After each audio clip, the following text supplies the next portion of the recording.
Welcome to Firedance.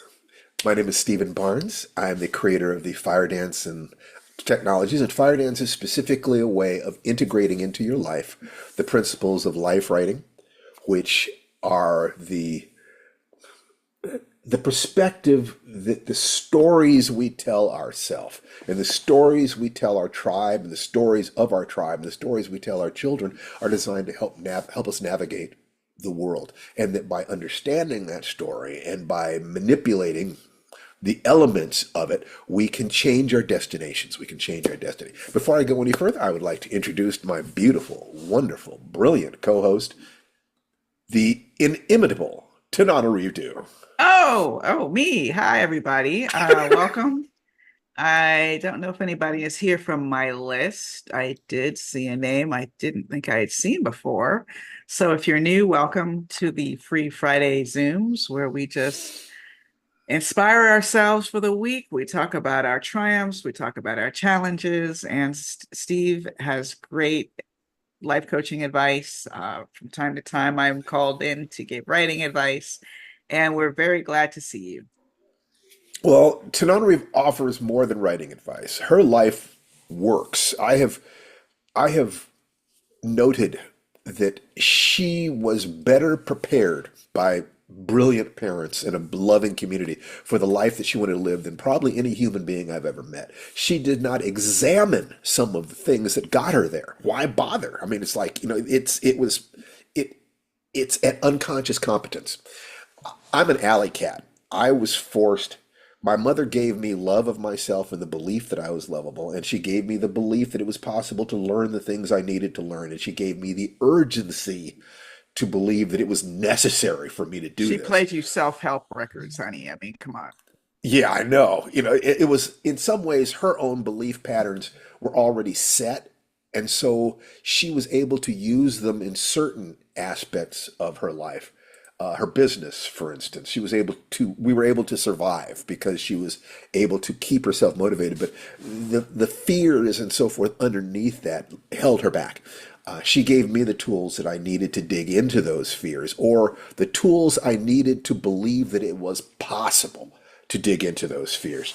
It took me, another almost half a century of work to finish that process. And the thing is that it's like as of a year ago, I finished that process. It took me a year after I finished the process, which is what happened to me in Manila, to realize that I had.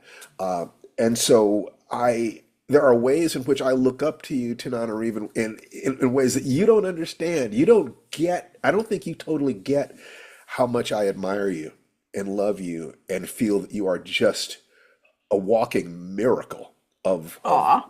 of integration, vertical integration. Your love and your intellect and your physical actions are all in alignment, and you are connected on the level of survival. Your mother made sure of that, True. and relationship and service to community. Escape suffering, embrace joy, be of service. That's your credo. You don't even have to think about it. If I poke at that, if I say, why don't we do this? You'll say, but does that serve the community? Is that being completely honorable? You do that automatically, sweetheart. You're True. part of my True. safety rails in life. So, I just,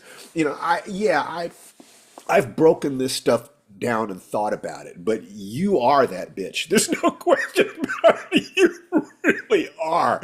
And I'm doomed the instant I forget it. So, with great love and respect, I'll go on. Is there anything else you wanted to say, sweetheart? No, that's good. That's good. I'm just curious about what everyone's looking for today and what you have to Yeah. say. Yeah, well, it's gonna be good today. I got something for you. But before we get started, I like for everybody to unmute yourselves and to say hi to get the energy up in the room. You got to start your day with energy. Hi. You have Hi, to. It is so Hello, good everyone. hello to there, be Miss here. Blair. Hello, Love hello, you hello. all. Always Oh, good to there see you Thank are. you, everybody. Thank Daphne. Yes, you. And Lovely Lori. that's energy it. here. Hi. That's Thank it. you. That's it right there. What you just did right there. That's how you should start every day. Every day you start with the energy because energy, it can form into anything. It drives us, it motivates us. And when you learn how to search for the energy in your life in a way that is in alignment with your heart and your survival, and your spiritual commitment to help others, it becomes like you're dowsing for energy. You're looking for the energy. When you're a kid, you live in an ocean of energy.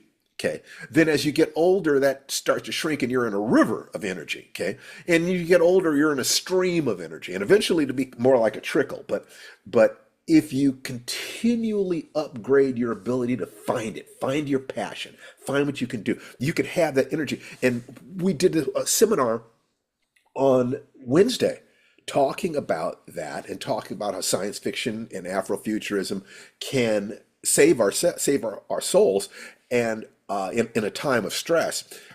We Octavia Butler was specific about that. She took her fear and used it to power her writing, which then allowed her to both support, to express her fears, to create a community, to support herself, and eventually become of such benefit to the community that they uplifted her. So she was able to live in a gracious fashion. Ray Bradbury was always concerned with the human heart.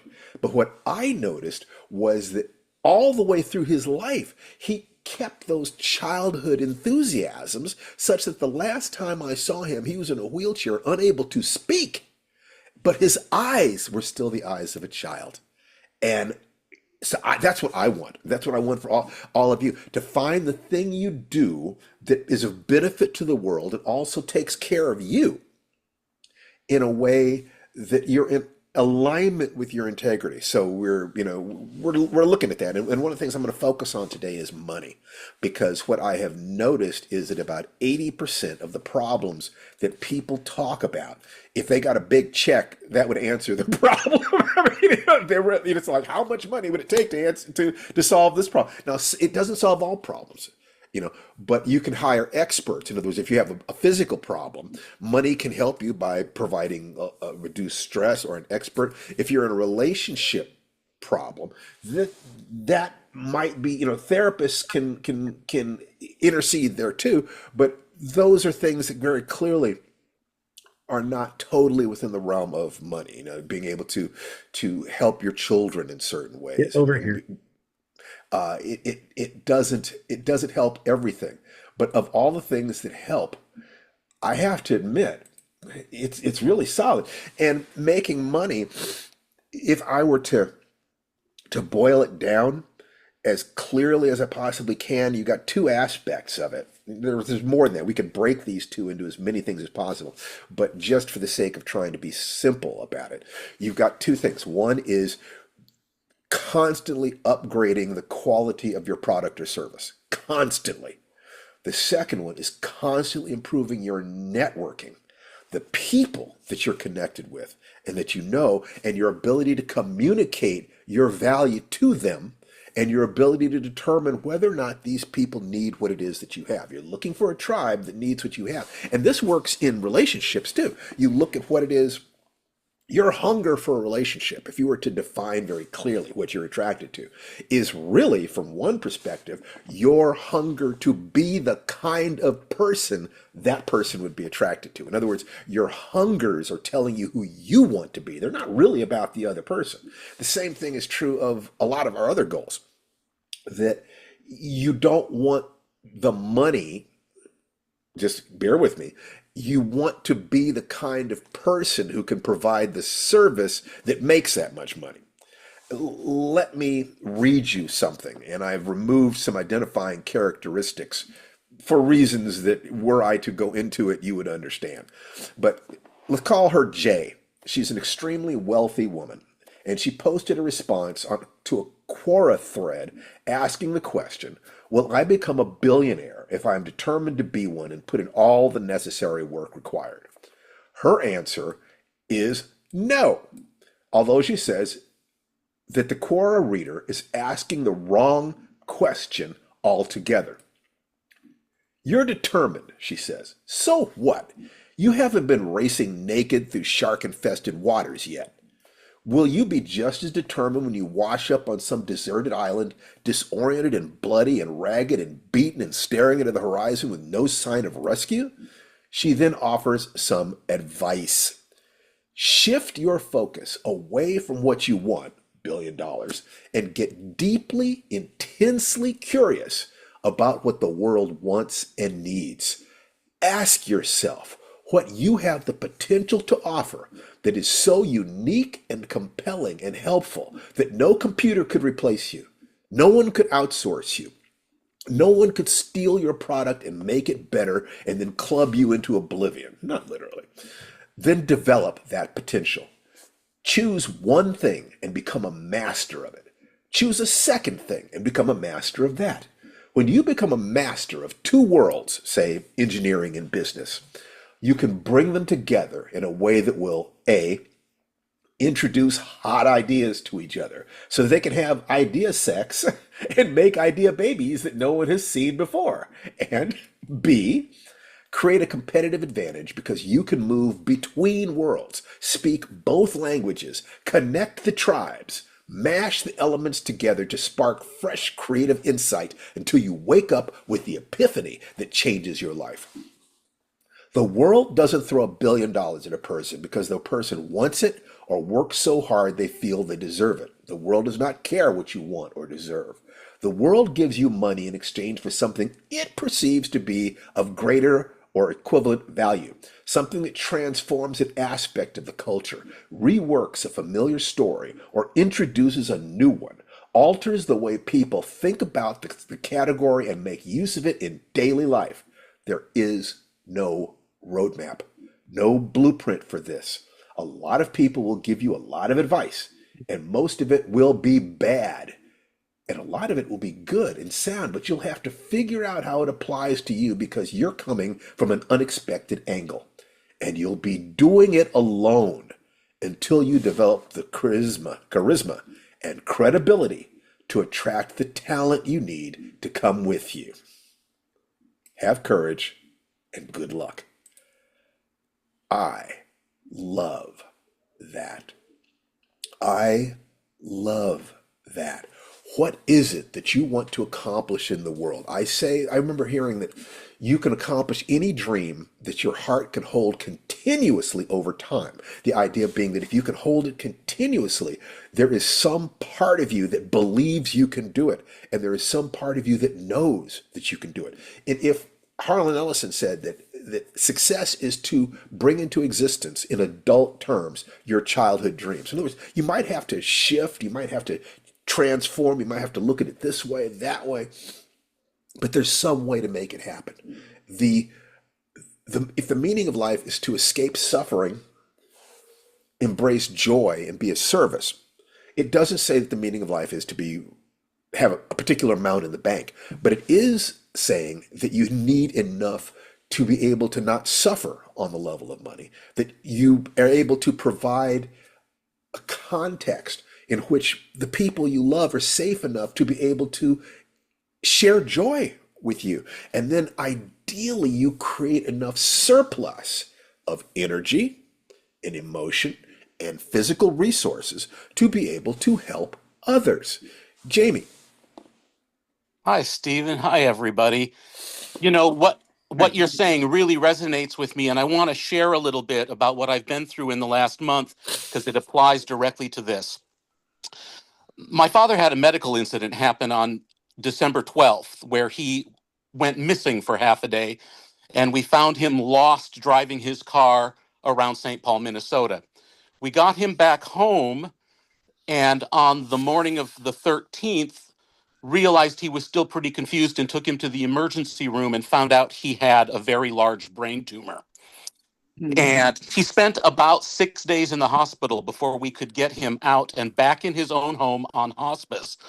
But I flew out of Alaska on the 15th and then spent the last month attending to him, doing hospice care with him and my siblings.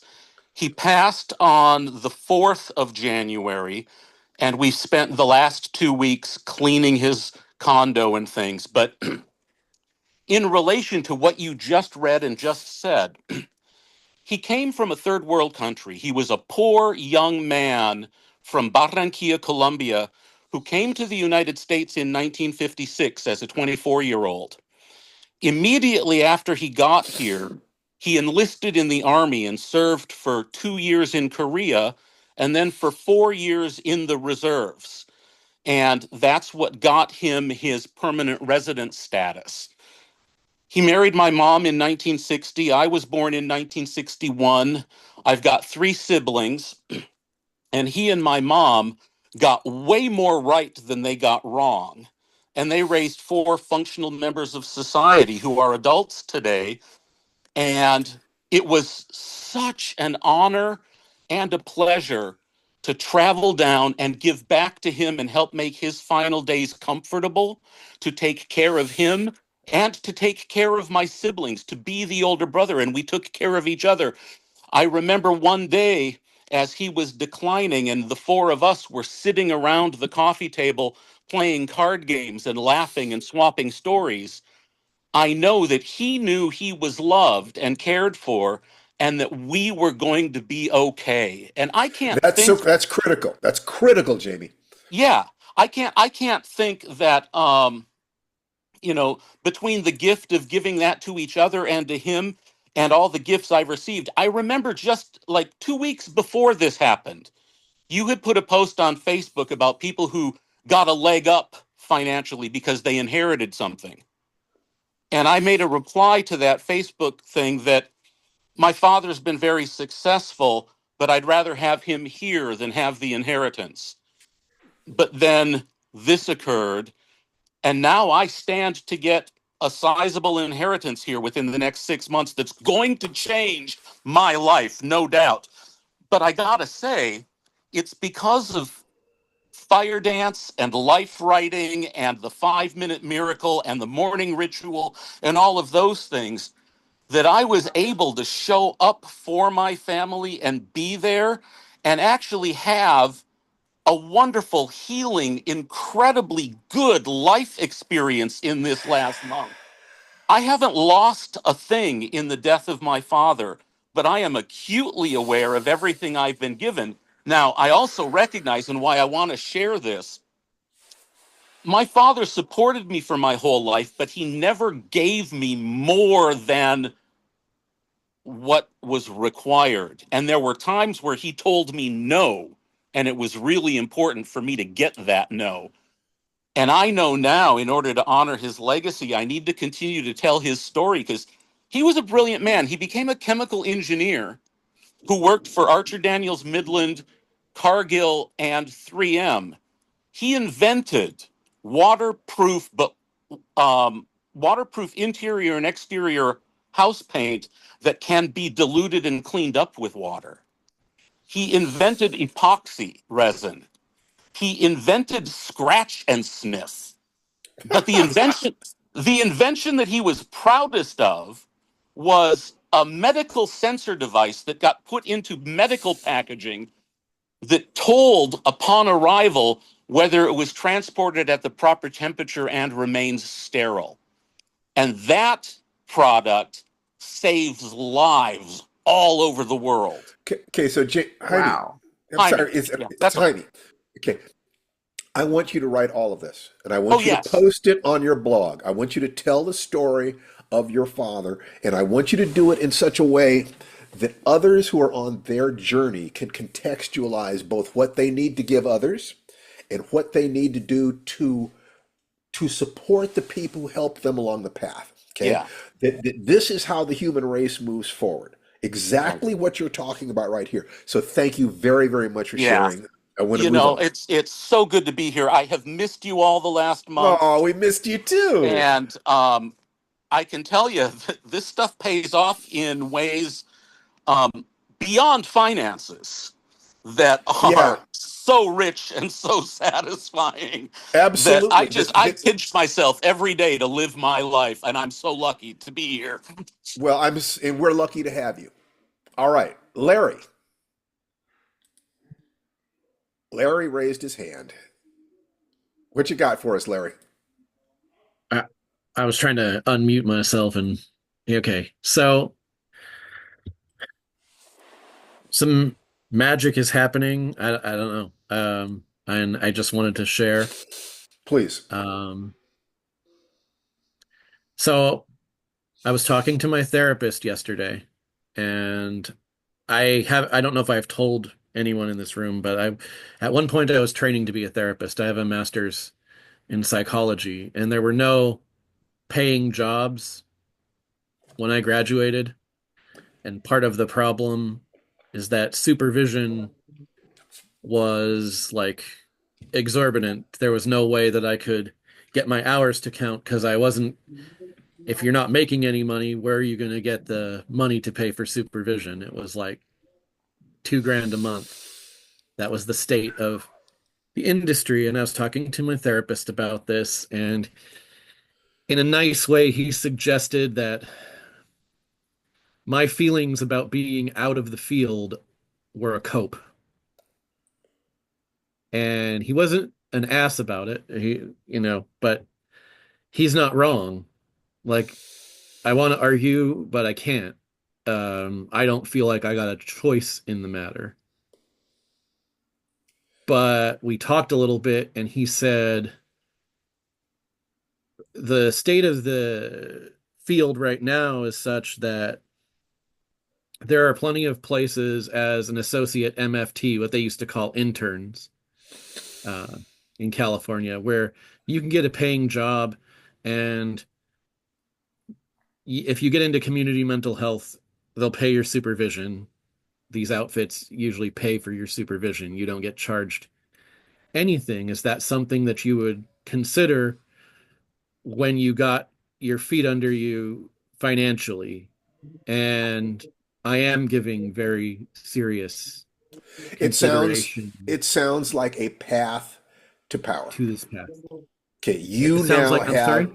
you have a path to power, a potential path that would enable you to to escape suffering. In other words, make money, support your family, embrace joy because you're doing something that you would like to do. Most therapists are looking to understand themselves or to heal the families that they came from, to heal themselves and the families they came from. So to be able to do that is a mitzvah. It's a blessing. It's fantastic. It's a source of energy. Every time you help somebody, you'll feel a bolt of energy come through you. That's what I feel every time I do this. So, and then in terms of being of service, escape suffering, embrace joy, be of service. This is a potential path for you. It's not necessarily what you're going to end up doing, but I'm telling you, you created a little miracle, a little tiny spark. If you head Oh, in I that know. direction, if you head in that direction and you prepare yourself to go for that 100%, other opportunities will start opening up. Opportunities unexpected. As soon as you find something that you can do with your own effort that does not require luck, it requires work and faith and modeling and so forth, that is when the universe comes and will say, well, what about if I throw this opportunity at you? What about if I throw this opportunity at you? It's gonna be a ride. All you have to do is totally, if you were to totally commit to this path, you other people will start offering you jobs. It's going to get really interesting. So I am so happy to hear this. This is perfect. This is what happens. Okay? Good for you, buddy.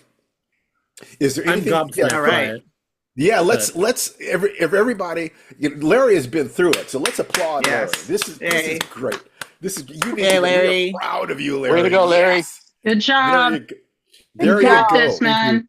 Yeah. And So there okay. is one other thing I want to share. When Yes, please.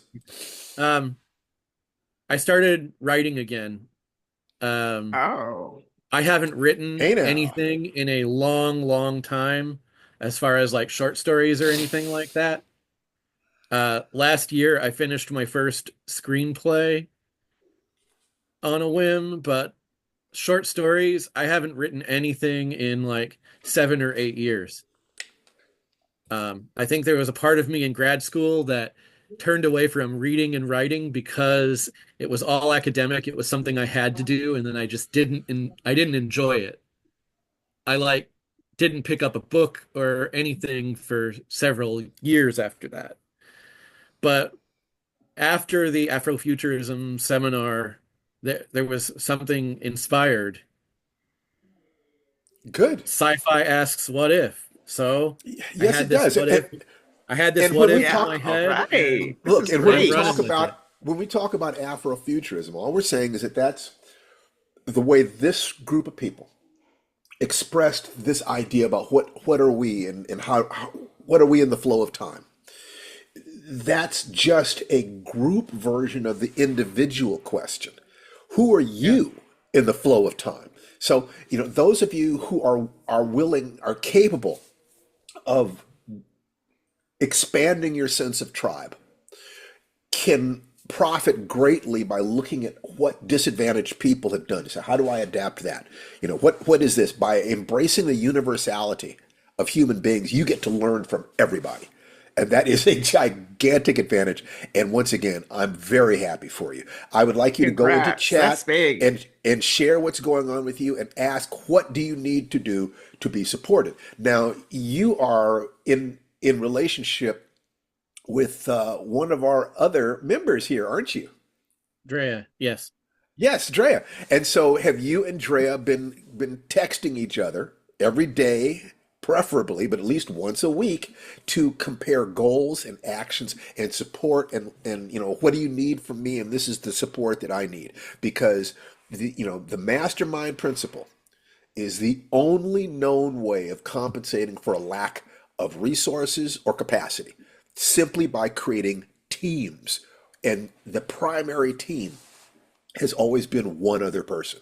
First, you connect within yourself, then you connect with one other person and you dream together. And I'm telling you, there is magic in that. And if you're emotionally connected with that person, that's even greater magic. A subject perhaps for another week, but I'm really happy. Drea, what do you think about this? What do you think I about what just happened with him? I think it's great, and if he wants to do that, he has 100% of my support.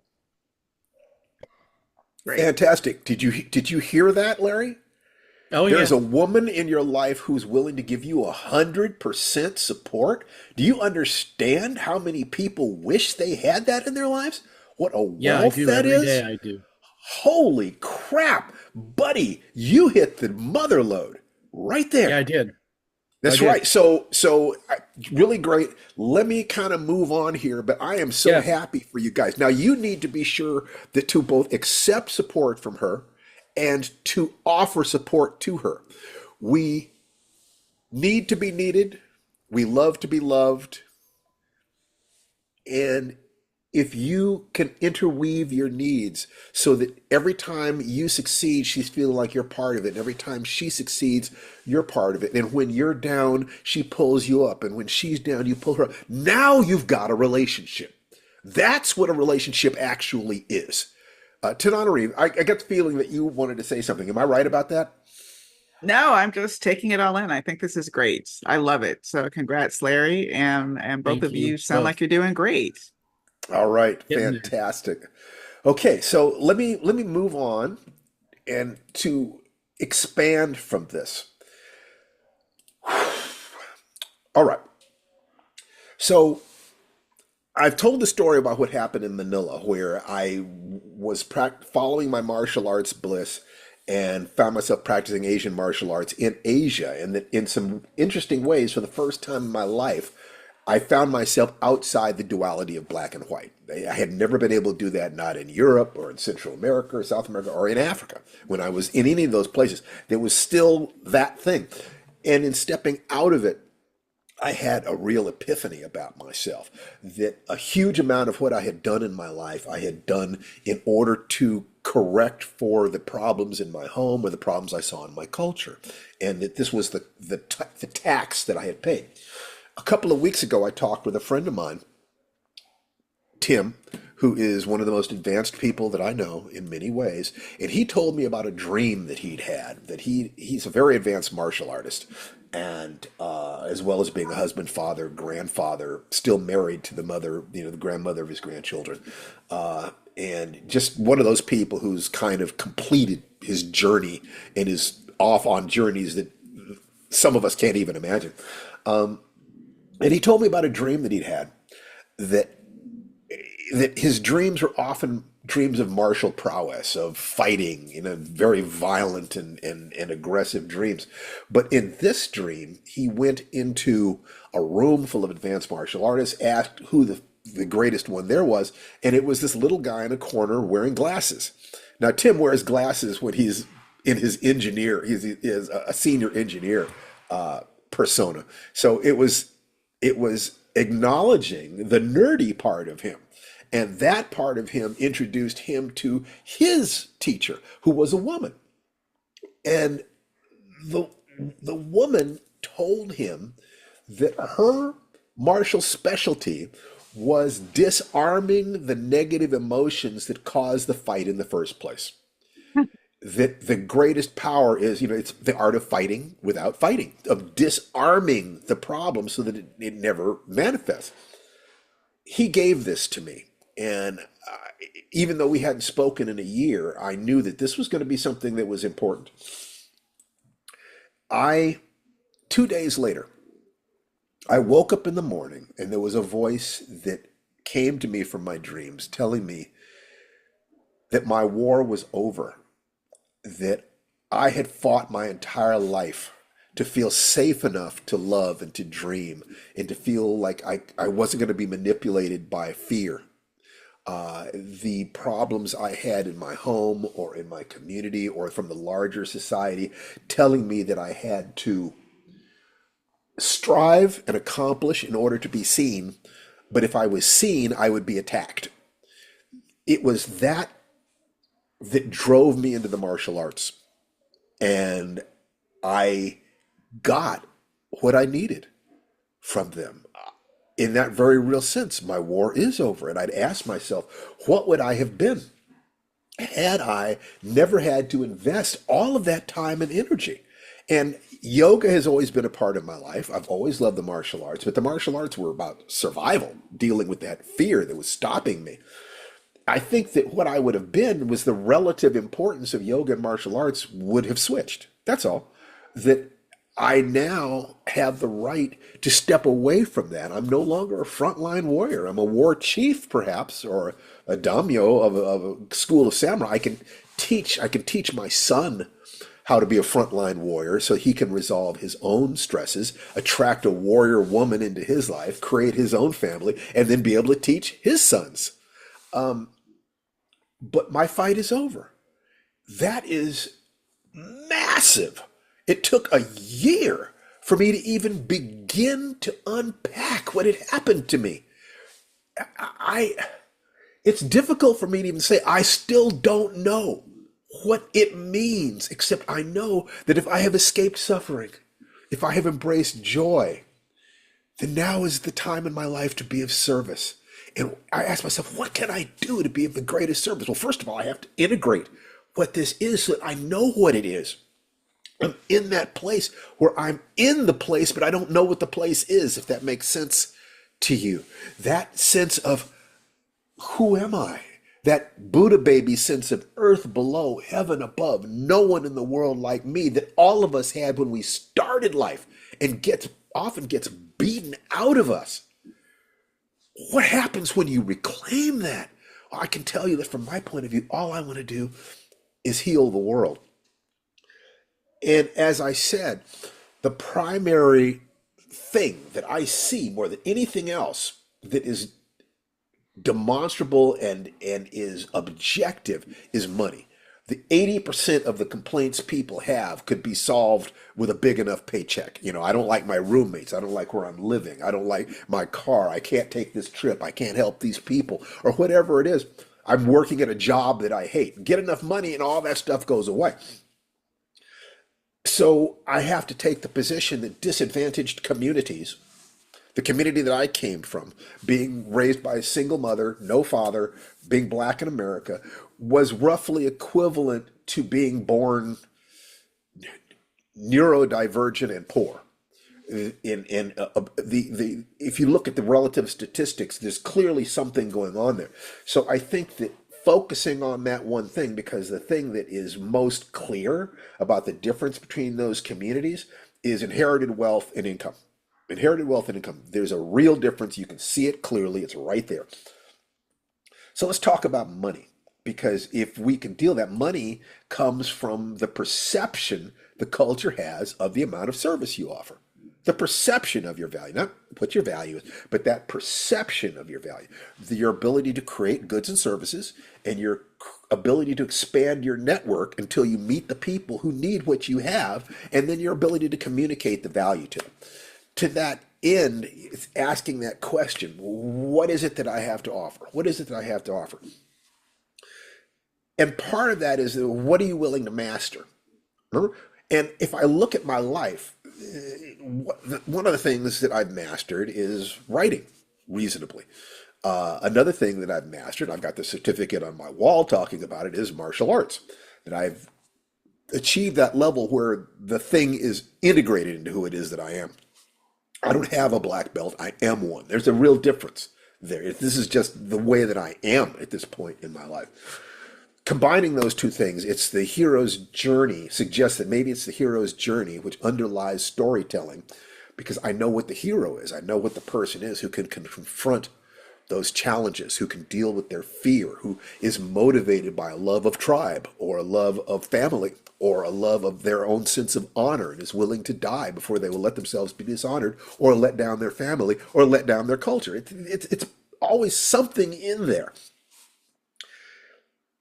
And here's the interesting thing, that sales is a transfer of enthusiasm from one person to another, or from one level of your life to another. You can sell yourself on the notion that I learned to walk and talk and ride a bicycle. I can do this new thing. Because it's that belief that you have resources within yourself you never knew. The same thing comes up if I'm telling a story to my son who is having a problem in one area of his life, and I say, I had a similar problem, and this is how I solved it. And the kid says, well, Dad's never let me down. Let me try this. Or I'm not going to do this now, but I'm going to watch and see, is this really what the world seems to be like? And eventually they come back around. They reject you as a teenager. They follow you slavishly as children. They reject you as a teenager. And then if you have been a good parent, and if you have been right about the things you said, they come back around. Meeting somebody, falling in love, is often a matter of telling a story to the person. This is what our life could be like together. And hopefully you are demonstrating that, because attraction isn't enough. I wrote 4 episodes of Baywatch, and I always took the job seriously. And in my first episode, I remembered that over 1 billion people watched that show. It was the most popular television show in the world for a short period of time. And I got to put in one episode something that I believed to be true about the nature of love. And it was that love isn't two people looking at each other. It's two people looking in the same direction. When you meet somebody who's heading in your direction, at your speed, traveling the same road, then the relationship is kind of saying to them, would you like to make this trip together? I saw Tananarive and she saw me, and it was like, wow, it's a lioness wants a lion wants a lioness. We're doing the same things. Can we? And we have that little spark in the back of our head saying, yeah, you're kind of yummy. Yeah, you're kind of yummy. Okay, let's just do this together. You're telling a story. This is who I am. Who are you? Can we do this together? Sales and marketing, if you take a look at the hero's journey, that path of, hero confronted with a challenge, they reject it. And the reason they reject it is because the challenge will be transformative. We'll get back to that. You accept it. You have the road of trials. You meet allies and powers. You have your initial confrontation with evil. That confrontation sends you into the dark night of the soul. The way through the dark night of the soul is called the leap of faith. And the leap of faith is always one of three things: faith in yourself, faith in your companions, or faith in a higher power. If it's faith in your companions, and that refers back to the road of trials and the meeting allies and powers, the old man on the mountain who taught you, the old woman in the valley who taught you a secret. You remember that secret and you bring it into the dark night of the soul. So now you've got faith, you can do it. You've got new ability, you can do it. You move forward, you conquer. And the last step is that the student becomes the teacher. In other words, you become the old man on the mountain. You become the old woman in the valley to another aspirant who is younger and coming at that cycle from an earlier point.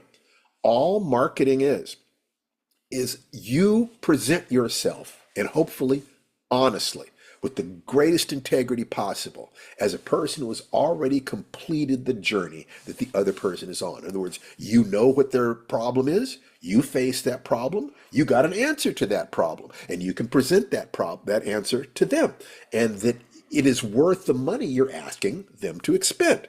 So there's an exchange of energy. You've already gone through it. You are saving them time and energy by offering them your knowledge, your expertise.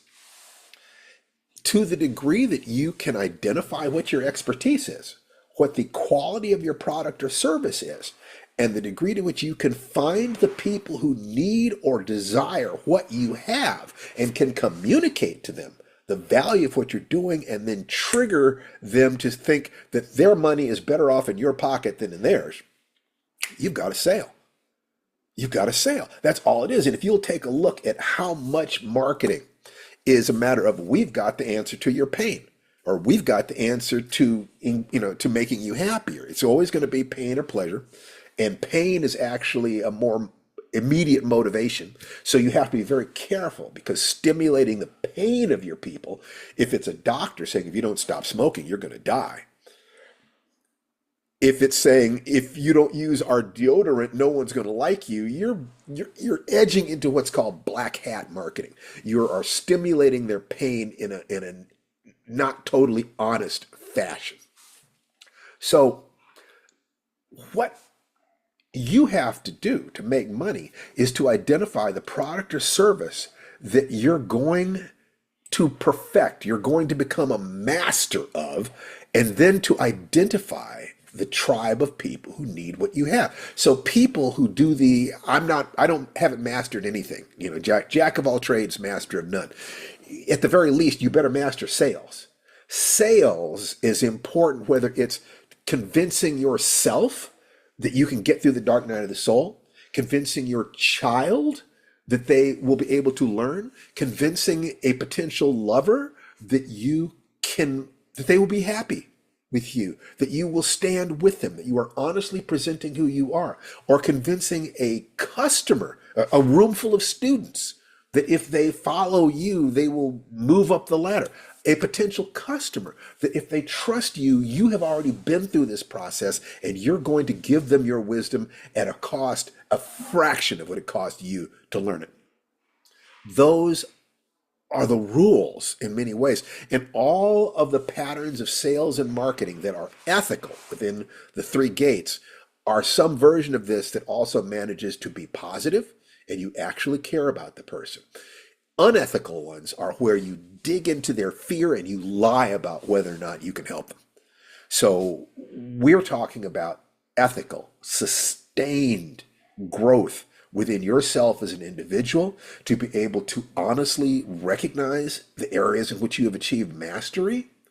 And in some cases, you don't even have to be a master. You can observe masters. You can distill from masters what they did. That's all Napoleon Hill did in Think and Grow Rich. He hadn't mastered anything, but he went out, he researched all these people, extracted their principles, wrote about them in a book, and sold millions of copies of that book, and so therefore got to ascend to the heavens. Although he had no real original thought, all he really did was collate what these other people had done, to curate what these other people had done. So you don't even have to be an expert yourself. You can simply get expert at finding experts and determining what did they say? What are they doing? This is so central to the question of how do you lift yourself up, whether it's a matter of talking to yourself or whether it's a matter of talking to someone else you're trying to help, or whether it's a matter of whether or not you're trying to sell a product or a service. What is your story? Understand their story. By understanding story, you know that as people try to move from one level to the next, they inevitably hit the dark night of the soul. And the fear will stop them from trying to go forward unless they can find faith within themselves, faith in their companions, or some sense of God, the universe, the natural order, wants me to move forward. Or they keep refusing to move forward until life forces them to. And in some cases, they race around inside their heads. I just had this problem with a friend today who is near homeless, in real stress. And I've watched this person chasing their tail. Very, very, very smart. But I've watched them chasing their tail for decades because they don't test their theories in the real world. So in order to help this person, I will have to convince them, to sell them on the notion that dealing with the world as it is their only way out of this trap. And the problem is that they've waited so long that the anesthesia of fantasy might genuinely be more comforting than dealing with reality. I don't know whether this person can make it. I just don't. But what we can do to help our friends is to live our own lives authentically, to understand our own stories and be able to tell our stories in a way that people can say, oh, that's similar to a problem I have in this arena. That's similar to a problem I have in this arena. Let me listen to what they have to say. And if you have communicated to them honestly, you can help them move forward. And that's all I want to do at this point in my life, is to take what I unlearned. It wasn't a matter of learning. It was a matter of unlearning things that were not true, that I had to pretend to believe in order to survive, to fit in with my tribe. But the question, who am I? And the question, what is true? What's real? Because remember the three gates. Is it true? Is it kind? Is it useful? Those three rules are such a foundational set of safety rails. Truth is never wrong. It's always the best thing. Sometimes you need to be kind about the way you express that truth, but it's always better to have the truth, an accurate map, even if it doesn't do anything more than help you to prepare for death. Seriously. Is it kind? If you go deeply enough into the truth of who am I, what you will find is love. That is all that's at the core. And everything anyone has ever done has been to escape suffering and escape pain and feel good. Escape pain and feel good.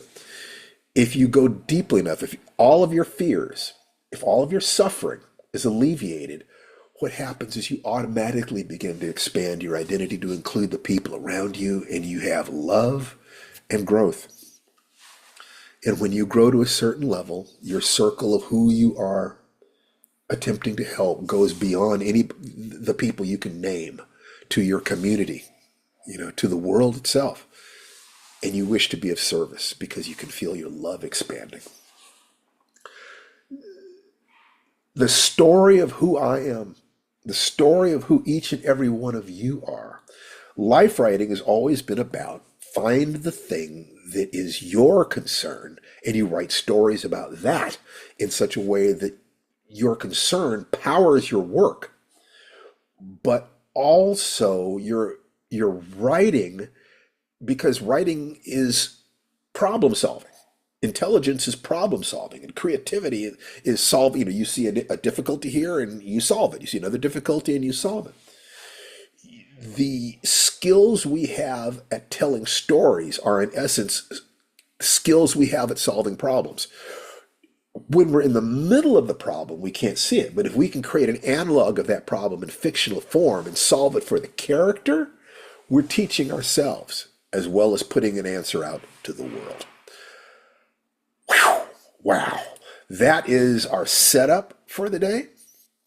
What we want to do now is open the floor to questions, comments, requests, challenges. Talk to me. And where are you? What are the problems you're trying to solve, especially if you are writers? We are absolutely here for you. But if you're a reader, you'll also be able to tap into the same thing because you have been consuming countless stories your entire life. So the concept of looking at your life as a story, all the techniques, the Firedance to implant these things, and the persuasion framework, and this and this and this and this. And also, if Storytelling. I may, Yes, sorry, and hold please. that thought, honey. Hold that thought on storytelling. I've been active in the chat here. I don't know how many of you know, we had an amazing webinar Wednesday with almost 200 people there talking about, I think, Larry, you might have been there, talking about how science fiction and Afrofuturism can help us survive in Yeah, I was there. 2025. And we also have the class coming up a week from Saturday, which is a live 3-hour course that is now on sale. And if you have any questions about that course, that is a good time for you to ask us since we're both here. That's all. That's it. That was the comment. That's enough. And if you would like to join that, if you're interested in writing science fiction or Afrofuturism specifically, And that and this includes is, horror, horror and fantasy are included as a part of Afrofuturism. And no, you don't have to be Black to take this course. but this class is going to specialize in the science fiction part of it. We will do another one later in the year that specializes in the horror aspect of it. But there are rules that map over, but then there are some specialties too. You can find out about that class, which is going to be next Saturday, the 25th, at writerwebinar.com. writerwebinar.com. And we still have some free coaching slots. That one of the extras that we offered people is a continuation with 5 weeks of coaching. Every other week we're going to do this. And one of the things for the first 25, we said that you can also get a half-hour private consultation with us. So we still have some of that opportunity. And for you guys, even if it goes up to 26 to 27, we don't care. We really want to be a benefit. So check it out, please. And it's at www.writerwebinar.com. Now, And I know one of you is already a new student, so welcome to you. And we're looking forward to the Saturday class. Yes, we are. So let's see. I'm going to remove that spotlight. I saw somebody raise her hand. Was that Jules? Did Jules raise her hand? I did raise my hand and I put it back down again because, again, my biggest thing is fear. So I got a little afraid about asking a question because I thought it might have not been applicable to the No, situation. I guarantee you that your question is going to be just fine. Okay. Just fine. Okay, here we go. All right. So I am, first of all, thank you both for having this meeting and this Zoom space for us. This has been like church. This is like the church that I didn't know that I needed. And yeah, it's been really beneficial. So thank you. Thank you. Thank you. You are incredibly Great. welcome. Let me tell you the core notion, a core notion. We want every action in your life to connect to both survival, joy, and spirit. Okay. That if you do that, you'll be fine. Nobody Okay. can hurt you if you do that. And if you can't get all the way to spirit, then just survival and love. Go Okay. from survival to love. So come on, lay it on. Okay. Let's go. All right, Let's here go. we go. All right, so I am working on a story that is a kind of a 3-part deal.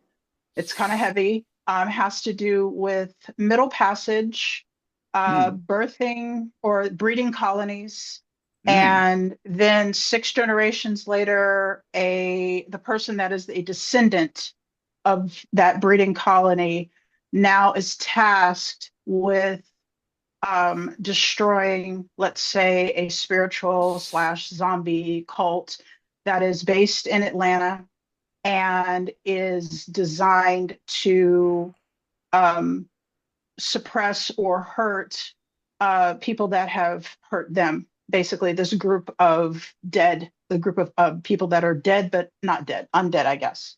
So Right? undead Avengers, basically. Kind of. They're just basically not free. They haven't been freed. They were, obviously they were killed during enslavement, and this descendant can actually hear them and has abilities that can communicate with them. Bonus, the descendants, I guess, person on the other side, or one of the people on the other side, was a twin that actually was killed and thrown overboard during the Middle Passage. So that's the connection, the spiritual connection there. So the main character, who is the person in modern times, has to connect with their spirituality and also their ancestors, but they are afraid to do so because they have been taught that all of this spirituality stuff is bogus. Don't worry about that. Don't do that.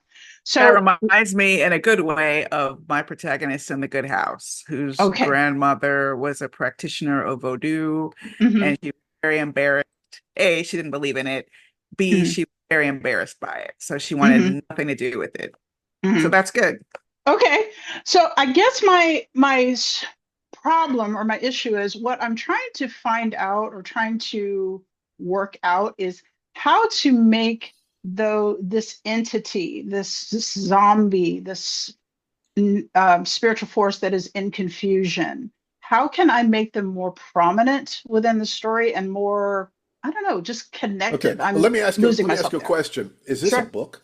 It sounds Not like. not yet. It's in Okay, my Oh, good. so head. it's just a short Okay, story. okay. It's Oh, in So, my so, head. so Yeah. what I want you to do is, it sounds like you're planning to do a book. It sounds like, Mm-hmm. because it's a big, meaty, filled with all sorts of thematic and so forth. All this. history. So, Yeah. so the thing that we would tell you first of all is extract from there a single incident and write a 10-page short story about it. Just Okay. Or one 20. incident. Yeah, or 20. Okay. But make it short so that it is a containable, knowable universe. One incident, a short story, it needs to have a unity of time. Let it take place Okay. in real time. Okay. Okay. And don't worry about the entire thing. In the process of getting one story right, you will automatically clarify everything else. Your hindbrain will be clarifying everything else if you just tell one story. And short story is about a moment when things changed. A moment when things change. So choose a small change that took place, something you can get your mind around. Trust that your unconscious mind knows exactly what you're doing. But you Yeah, can't. I would. Go ahead, T. I'm sorry to And just please jump in so listen to No, Tananari quickly. because she's please. about to give you a No, master class. Give me look, everything. I want all of it. no. I'm just thinking if I were trying to do that story, I would definitely have that specific question in my mind. Like, this is the story where the entity becomes known, Mhm, perhaps, or mhm, becomes bigger or crosses from one plane to another. I mean, very mhm. often, honestly, I play in the dream realm when I want to do that. But Okay. if you want it to be a presence in the waking realm, this is like when I started my story, Rumpus Room, the only inspiration I had was a fungus growing in the shower.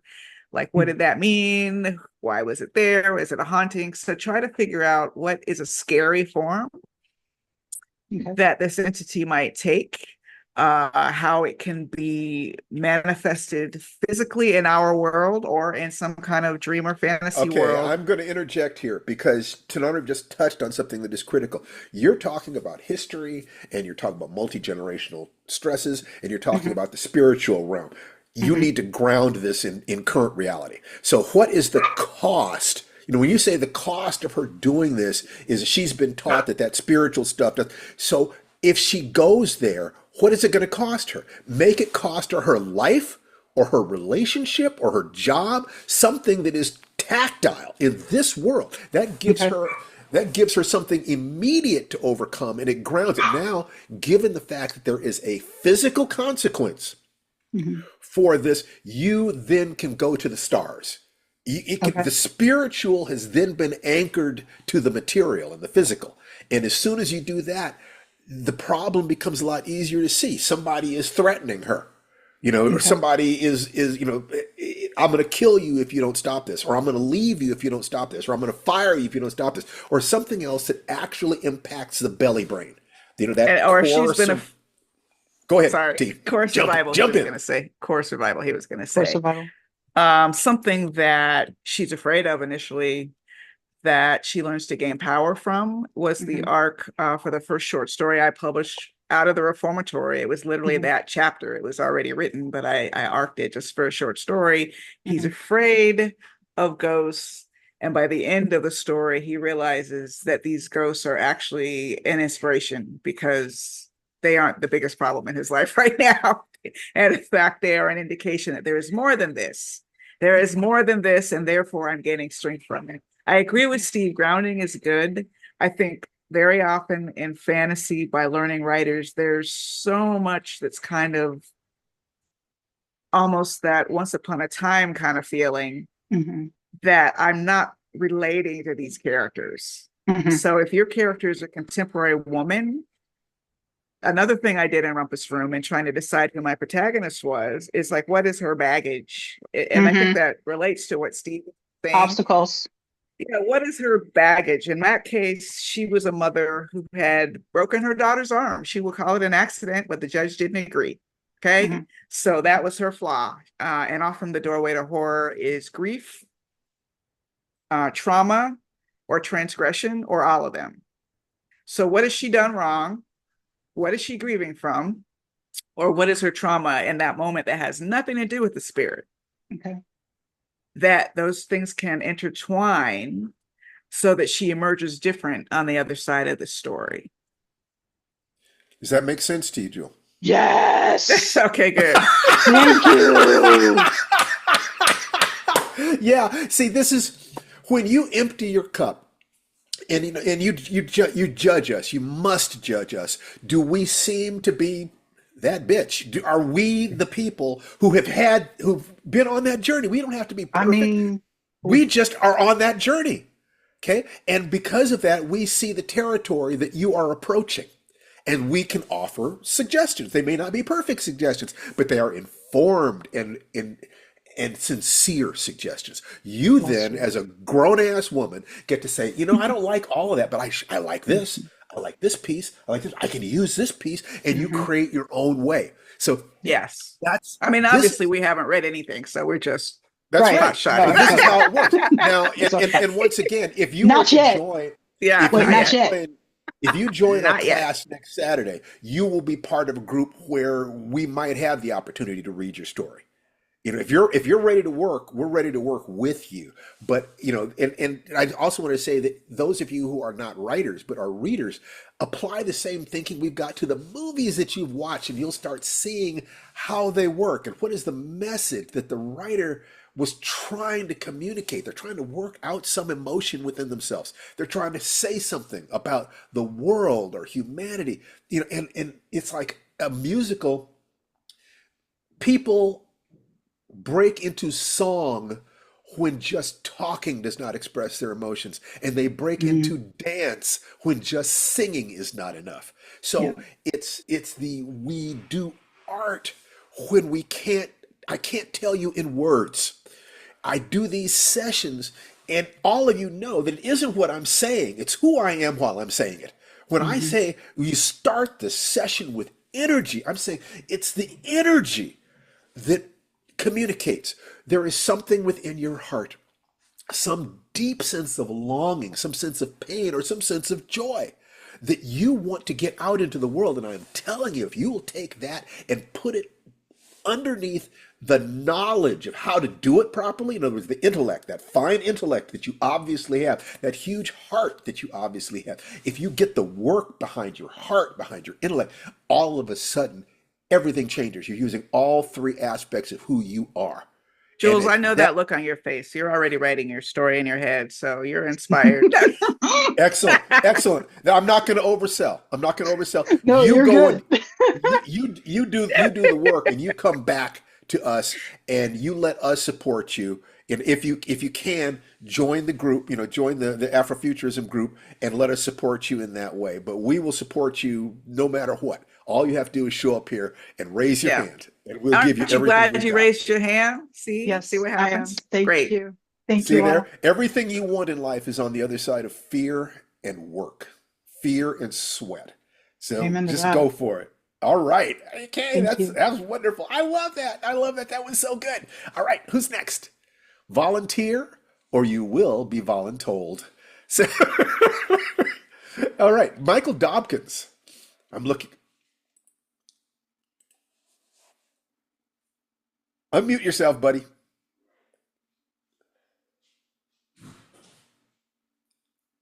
Can you unmute yourself? No, he can't unmute himself. Okay, well you can type it into chat and somebody will read your questions to me. And we'll if you have anything, otherwise just, have a wonderful day. And it's great to see your face. Okay, great. Okay.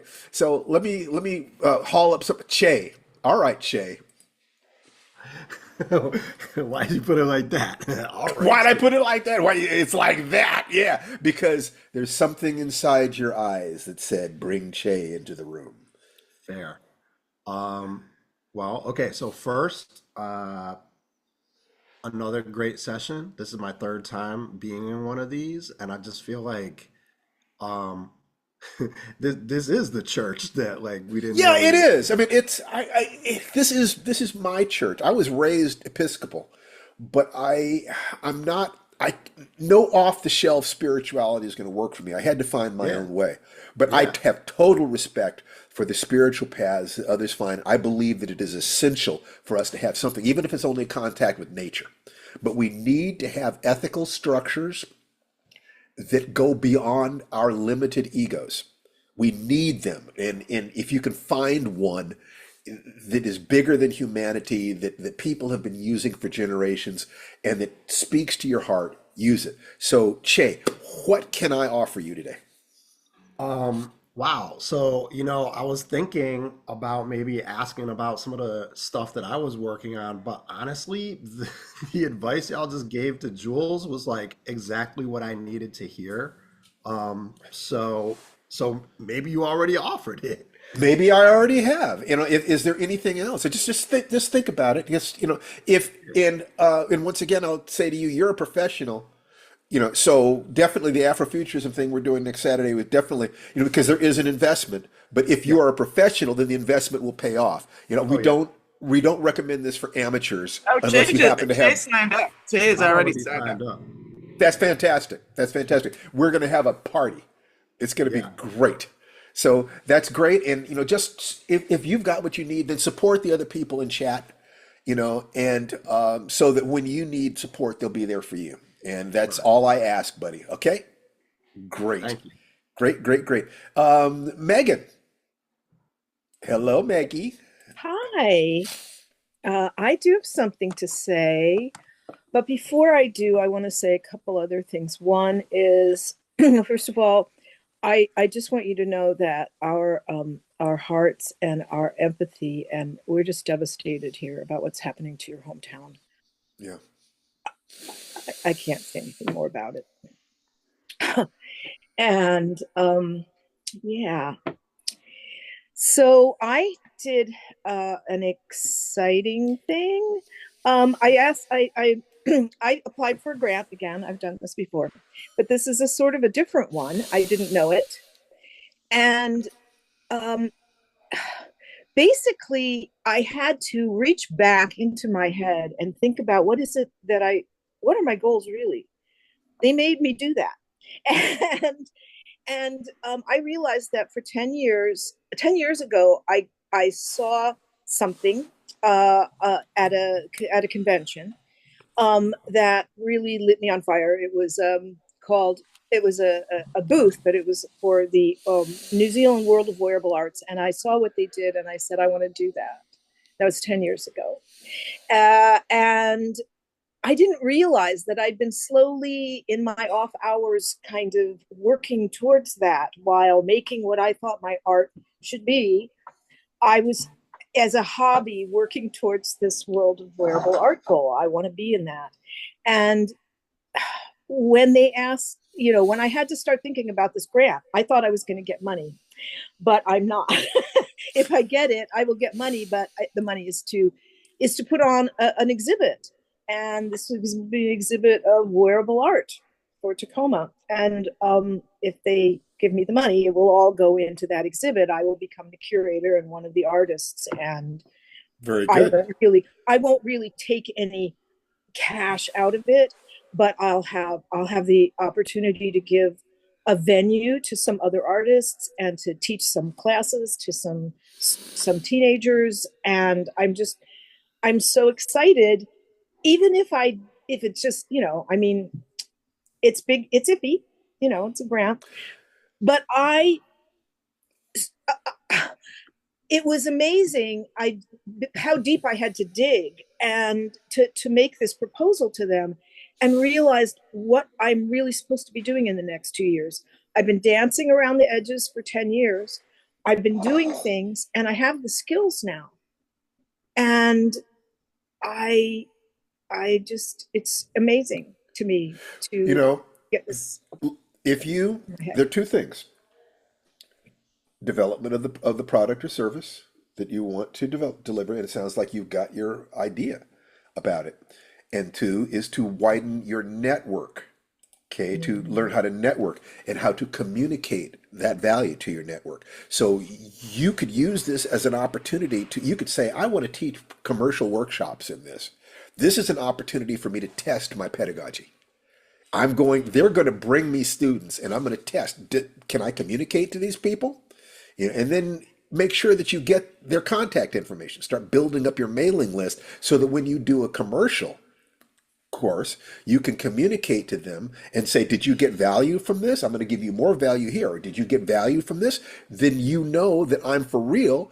Do you know anyone who could use what it is that I have? There are ways you can use this opportunity to contribute or to enrich yourself. As long as you have an honest product or service that is serving a community, you can do it totally within 3 gates. I think so, yeah. You bet. And congratulations, Maggie. Congratulations. Well, you'll be among the first to know, you people here, if I receive it. I think by the end of February I'll know. So great. But if not, I know my goal for the next 2 years. Indeed you do. To enter in 2027, a fabulous piece of work. Now, Daniel raised his hand. You're welcome, Maggie. Daniel raised his hand. So Daniel's on Spotlight, and he's calling from Germany, is it? Yeah. What time is it there? 3 o'clock in the morning. No, just kidding. No, it's 9 p.m. It's 9 or Okay, 10 p.m. 9 p.m. All right. So, Daniel, what can we do for you? What's happening, buddy? Yeah, I just want to say thank you. I'm using this. Do you remember it? And I do it every day, and slowly something is moving, and I do my calls to the lodges in South Africa, and slowly a new map is building in my brain. Good. So just by being in contact with the people and talking to them, even if I get rejected often, every time I get a new impulse, which is not the old Daniel. So my brain is entering the new world, which was rejected. And now it's slowly, millimeter by millimeter, it's changing. I have a map of South Africa. I know KwaZulu-Natal. I know how they speak. I know the area. I know so where you're they live. looking, Daniel's goal is to have his own tourist, game preserve, taking people out on tours, giving them adventure safaris.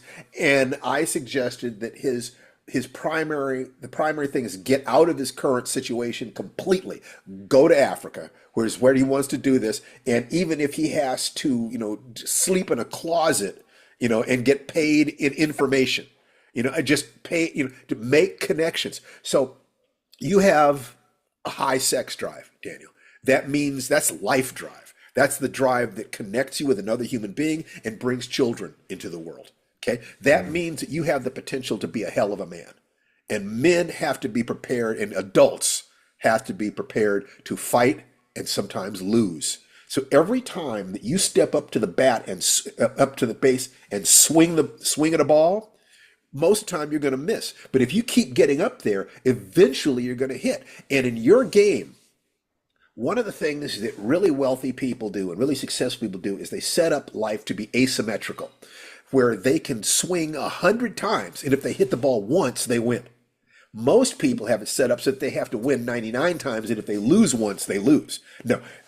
In the game that I am coaching you to play, the real game of life, you can chase after a rabbit, chase after a rabbit, chase after a rabbit. As long as you catch one rabbit a day, and you notice I have to chase 20 rabbits to catch one, you say, I'm going to chase 20 rabbits. I'm going to chase 40 rabbits. I don't care, because I'm going to get a rabbit and bring it home so my family can eat.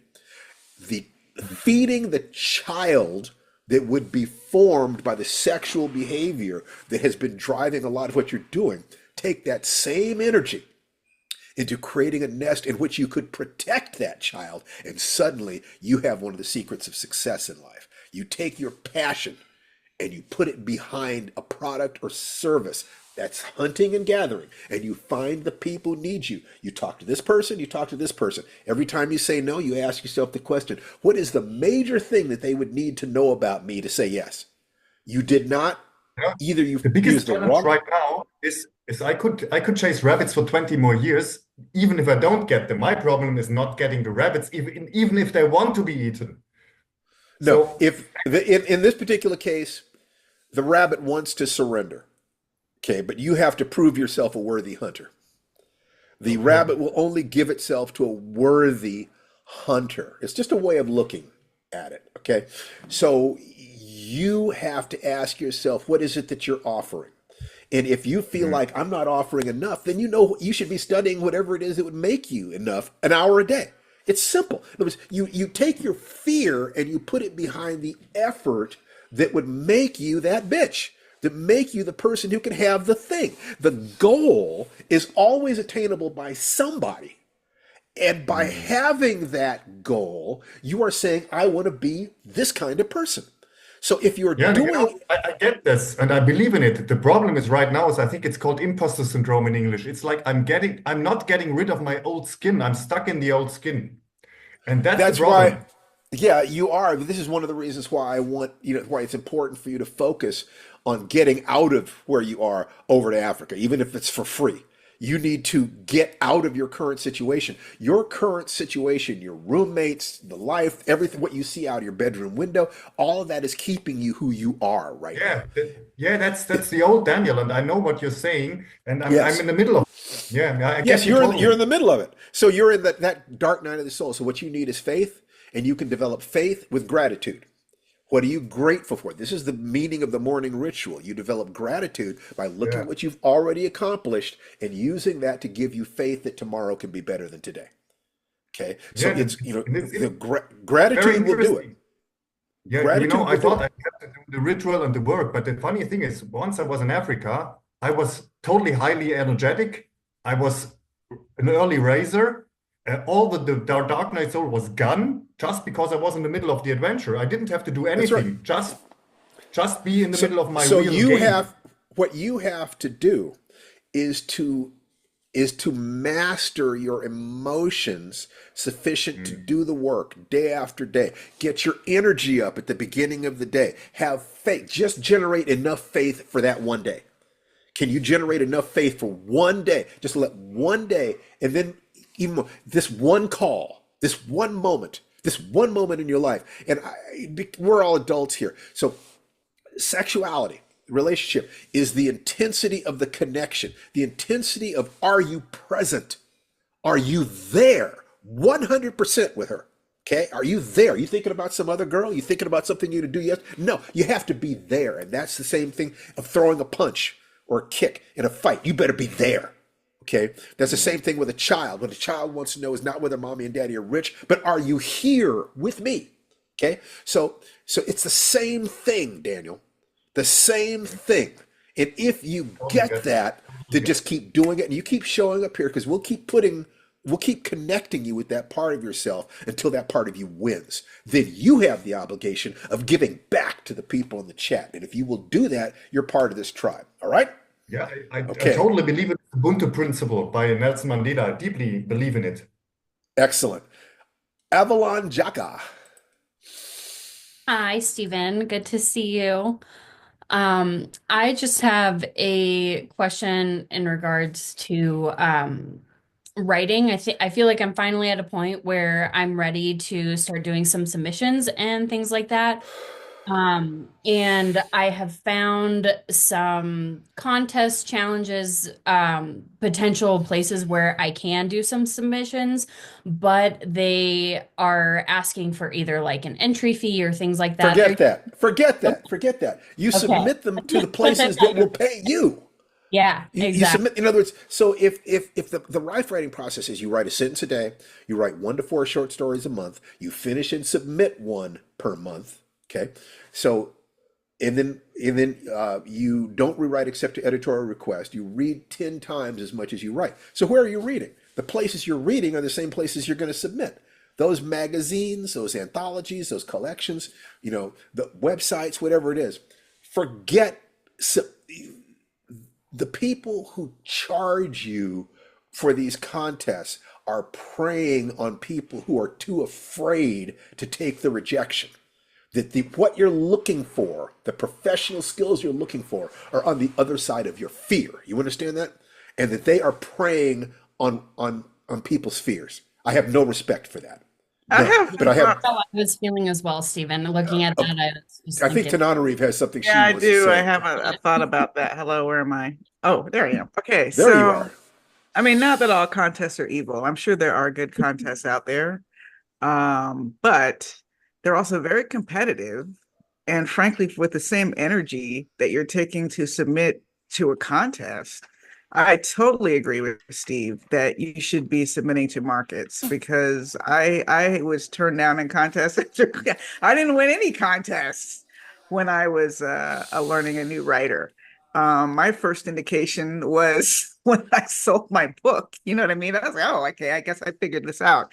So yeah, the contest angle is like a almost like a crutch, I guess, really, between you and just really submitting. And I agree with Steve on that. Perfect. I appreciate that. The sincerest compliment is a check that clears the bank from a stranger. That is when you know that you have found something special within yourself and you have developed the skills to express that uniqueness such that someone on the other side can hear it. Then it's, did you reach the right person? The human experience is universal, which is why the hero's journey works. We all go through all these steps. If you are honest about what you're thinking, feeling, your perception of the world, what are the things that you can feel to yourself? God, I'd be willing to die if I could just communicate this thing. For me, for instance, I'd be willing to die if I could communicate clearly to 1 million people that we are spiritual beings having a living experience, that that the equality and complementarity of race and gender, and just allow the next generation to be free of what I struggled with. I would gladly take the hemlock in a second if I knew that my children would not have to go through that. There is something you care about that much, and it might just be what you think about love or life. But what I'm saying is, the greater your passion, the easier it is for you to say, my fear is not as important as my passion. I would fight to the death for this. You find the thing that you care about. And initially, it might just be, I'd like to tell a joke. Yeah, I'd like to make somebody laugh. That is a wonderful thing. Laughter is medicine. Whatever it is that your heart yearns to communicate, you need to know that your heart is right. That will help you understand that and contextualize the fear. The biggest problem I had, the thing that took me over 30 years of therapy to deal with, is the fact that I dealt with massive fear based upon bullying. Okay. And I thought that the fear meant I couldn't do it.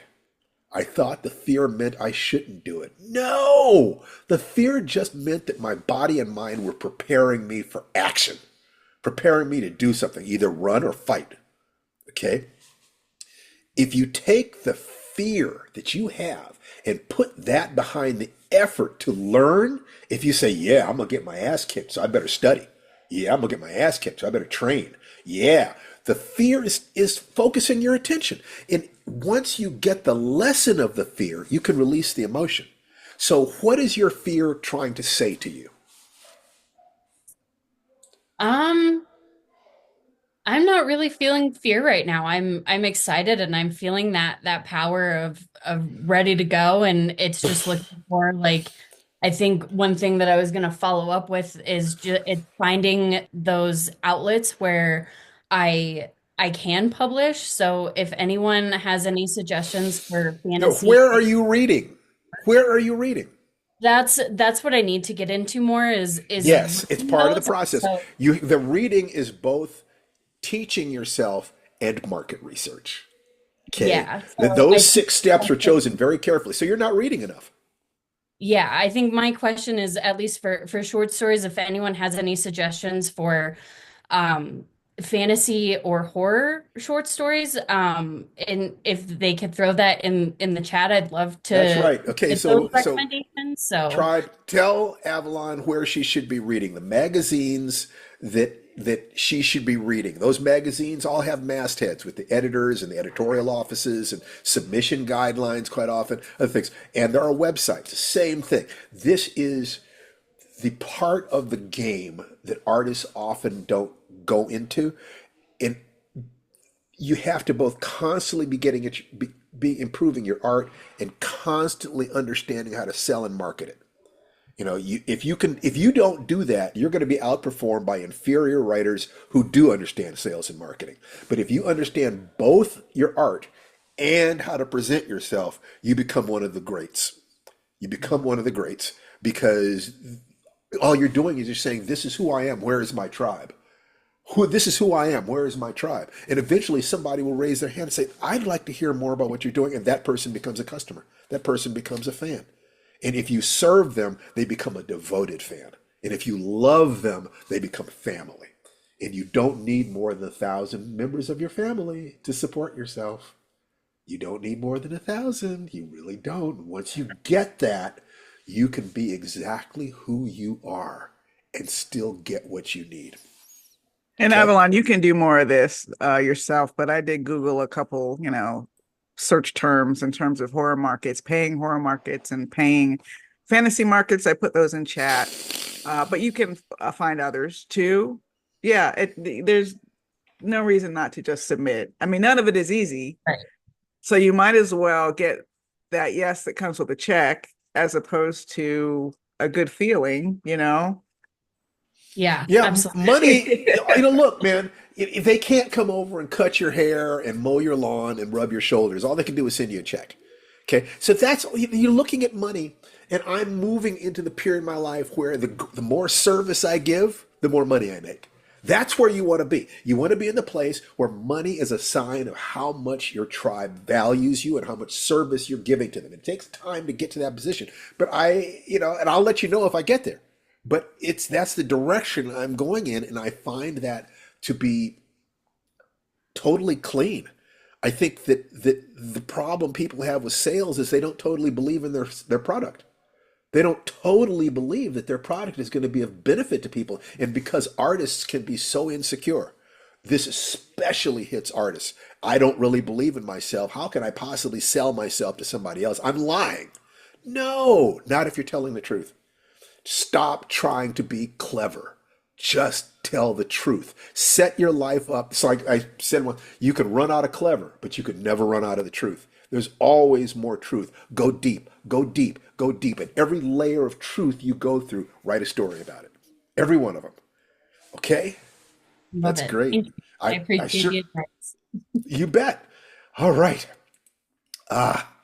So, Tananarive, let's just kind of, what do you want to say about, we're doing things in our life right now, the short film and the radio plays. Let's talk a little bit about how you see where we are right now.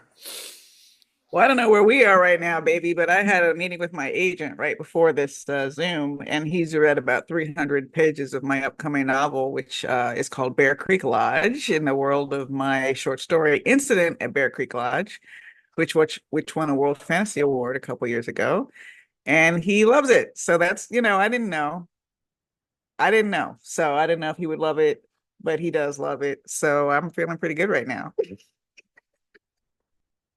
He had some ideas, some changes and thoughts that corresponded with yours. But Well, even if they disagree, look, I'm going to tell you honestly, both because I love you and because it's my nature and because we're a team.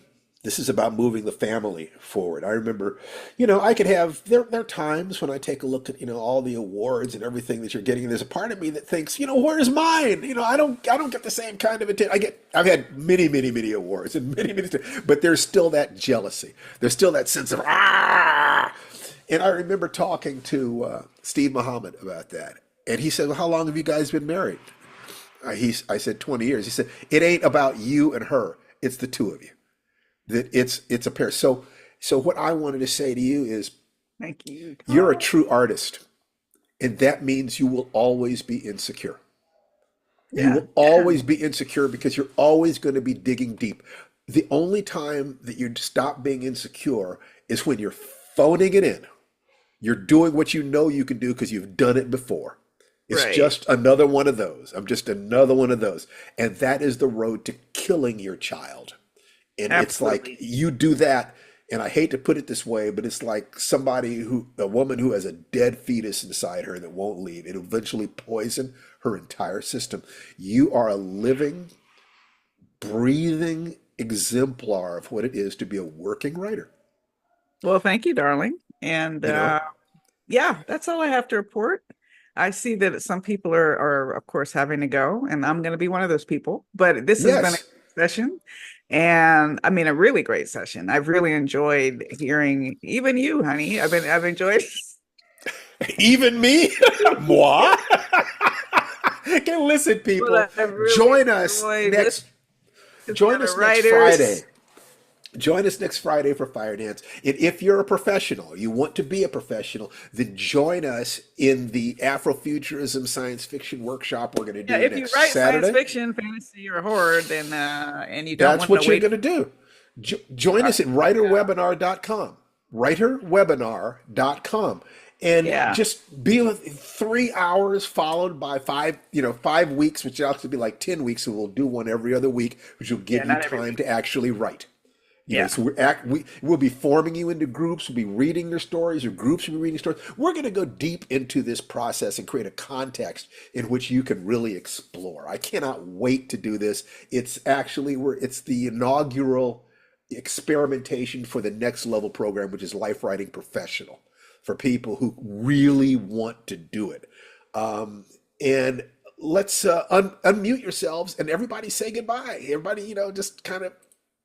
So Bye, long, everybody. farewell. Thanks so much, bye. See you everyone. Good seeing you everybody all. in Namaste. Thank you, everyone. Bye. You Take bet. care. Sweet. And Love Have a you. good to I see you. love you Bye guys bye. so Bye. much. I love you so much. This is great. And may the divinity within me salute and acknowledge the divinity within each and every one of you. Namaste. Take care. Bless you Namaste. all. Love you. See you next week. Love you. Love you too.